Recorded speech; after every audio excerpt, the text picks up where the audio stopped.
Hello there. Good afternoon, good morning, good evening.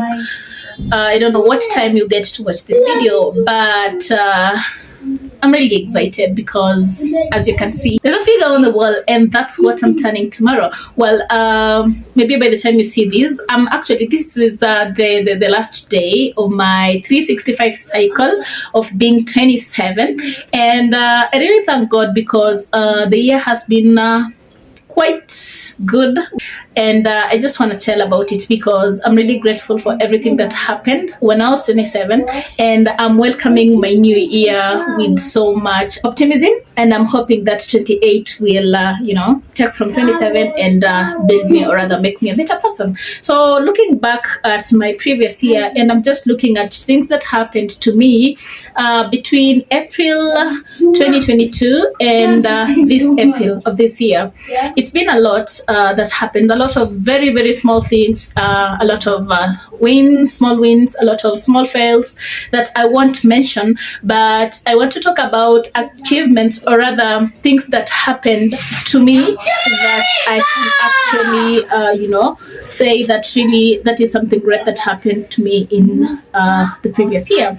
The first great thing that happened, by the time I was celebrating my 27th birthday last year, I was in one of the schools. It was called Afrin International School.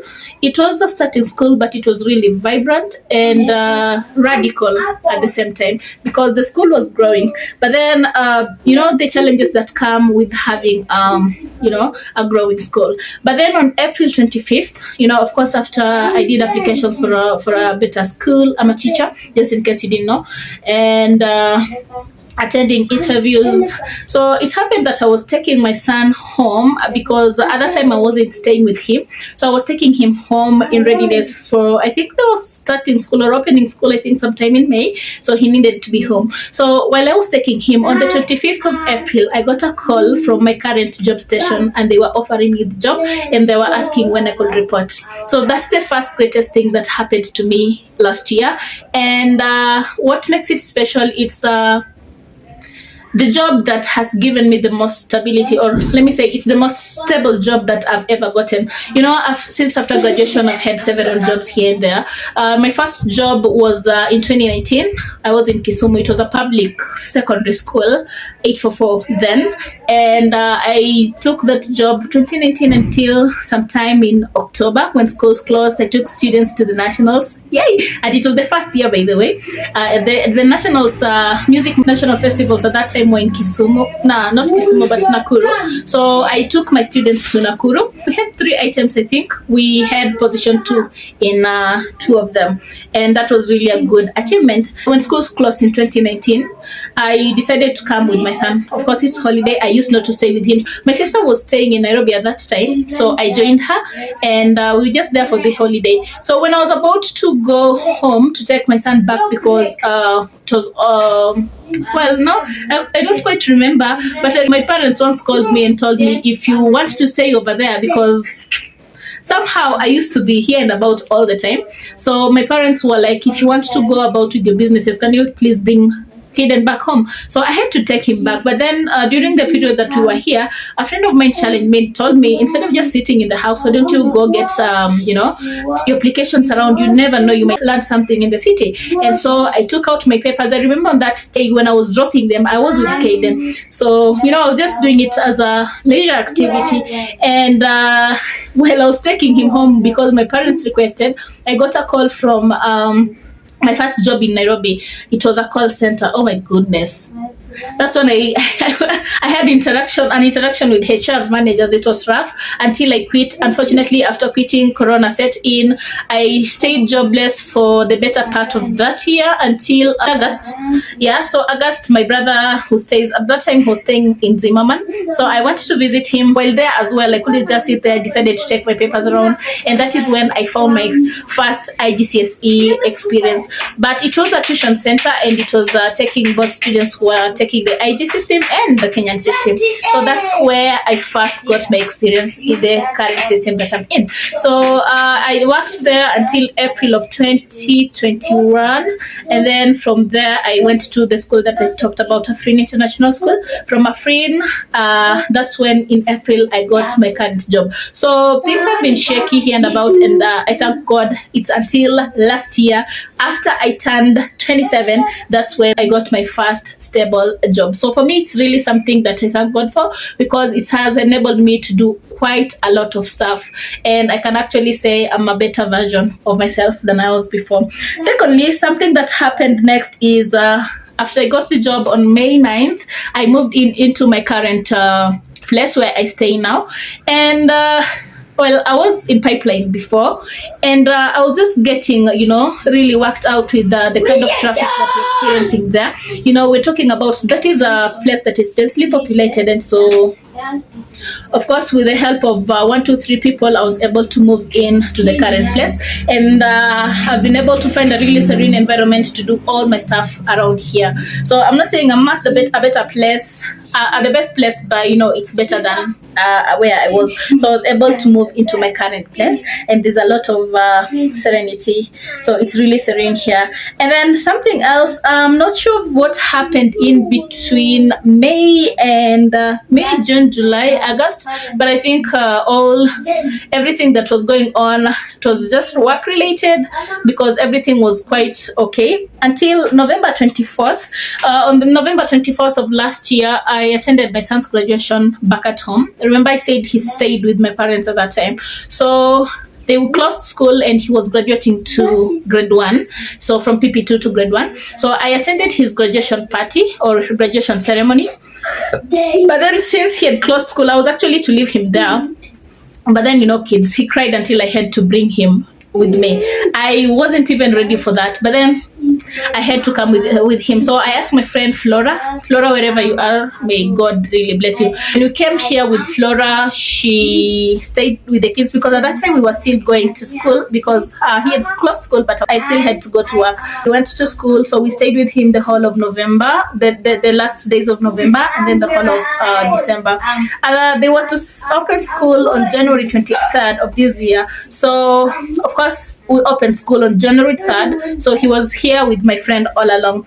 But then staying with him, looking at the circumstances, I decided that, well, let me give it a try and try to stay with him. So another major achievement that I can talk about is until I was 27 this year, January, that I was able to take full custody of my son since when he was, I think, 3 years old. That's when I last stayed with him. So to me, that is really a great achievement, because formerly I had fears of, well, I come stay with him, and then what, the challenges that come with staying with a kid. But then I thank God, because that I've been able to do when I was 27. And then something else is because now I was staying with him, of course he goes to school, so I had to find him a school. That wasn't quite easy, so difficult, and then there's also the transition of the boy, into the new school, the new environment, me having to go to work, coming back. It was really difficult, because in the morning he'd really cry, asking me to go with him. He didn't want to go to his own school, but I thank God with time, school became fun, and right now we don't have any problems. So that's also another major, a major thing that happened to me when I was 27. And what I can't really leave out is the fact that all those times I've really had people who have held my hand in one way or another. And this is just to say thanks very much to all of them, and especially my sister. And I actually wanted to dedicate this birthday when I'm turning 28. Instead of all the celebrations and making everything about me, I want to let my sister know that I'm really grateful for all that she's done to me. She has held my hand, in that if I am to reward her monetarily, I just can't. And I just hope and pray that God will keep providing for her, protecting her, for me, for us, and all those who depend on her. So that is one. The other people, well, I've had side hustles here and there. I'm a teacher, so definitely the most available side hustles I could have are private tuitions. And I can say that I've always had a very good relationship with everyone I've worked for, because for me, what matters most to me is when I'm able to create that personal relationship with the students that I'm working with. And to me, they've always been family. And this especially goes to Mama Hafsa. I think we've been with her since her daughter was in year 8 when I joined that school. Year 9 actually, the beginning of year 9, and right now she's almost done with the year, and she's been really amazing all that time. There's so many other people that I can mention, but now I don't want to bug you with all that stuff. So thank you for all those people who have been able to hold my hand in one way or another. But then I've not only had achievements, I've also had setbacks, and the major one happened in November. So on November 3rd, I remember it was on a Thursday, I was in town. I was picking a delivery at Easy Coach from my friend. So it happened while I was going home. I lost my phone on the way. The next day, you know, with gadgets, you may think it's just a gadget, it's lost, and nothing. So unfortunately, my phone wasn't guarded, so I didn't have any password, and whoever made away with it was able to access my WhatsApp account, and was able to get to my contacts and ask for money, solicit for money. Like, I was impersonated and the person was asking for money from people. So a total of 68,000, I think 500 was collected from like generally. So from that, my colleagues had given 35,000, and I can't forget the breakdowns until now. So when I got to work the next day, I didn't like realize the graveness of the matter, because we were having a parents meeting that day, and as a class teacher, of course, I had to be there. So with all that was happening, that's when my colleagues saw, you know, everybody was like, Masa, what problem did you have? That's when they realized that it was actually not me who was doing that. But then, of course, with their help, I was able to, they were able to tell me, go do this, go to the police station, report. Unfortunately, the only thing that I've been able to achieve, or the only thing that I still have pertaining that case, is the OB number, because I went to the police, but I wasn't able to be helped.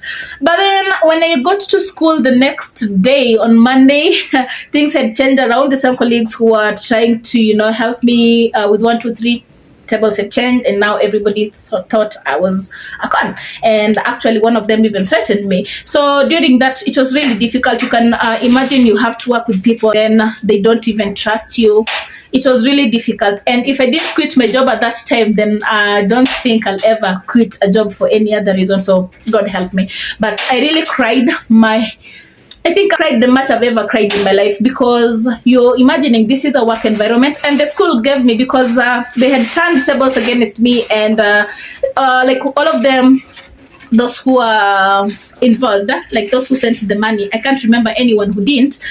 They were asking for a refund, so 35,000, like I said. So I was given an advance payment for 2 months, and I was to give away 17. And imagine, it's money that I hadn't even used. But then it was, well, I really cried until the school accountant, God bless him for me, when he saw me, we became close that time. I was able to explain to him what happened, and he understood me. And fortunately, eventually, he took the burden from me. So, Mr. Well, thank you so much for doing that for me. May God bless you in abundance.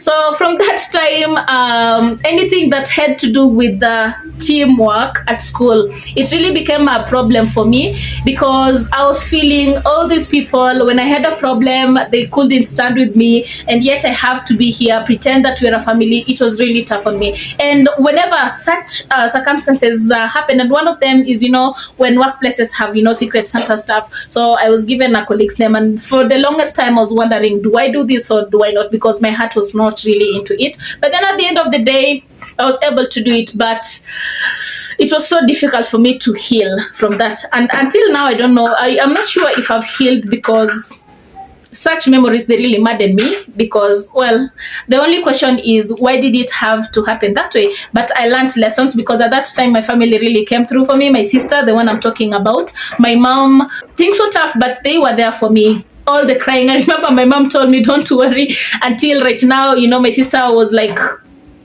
you got to work, remember your colleagues are not your friends. Man, it was tough. So that was the greatest setback that I suffered in while I was 27. So this is a new dawn for me. It's a new phase for me. I believe that things will continue getting better. I welcome 28 wholeheartedly, and I hope this new year I'll be able to be more grateful for all that I have in my life. I'll be able to face my difficulties, because one thing that I'm really struggling with is mental strength, you know, because I want to be able to, you know, take in my emotions without letting other people know what is really happening in my life.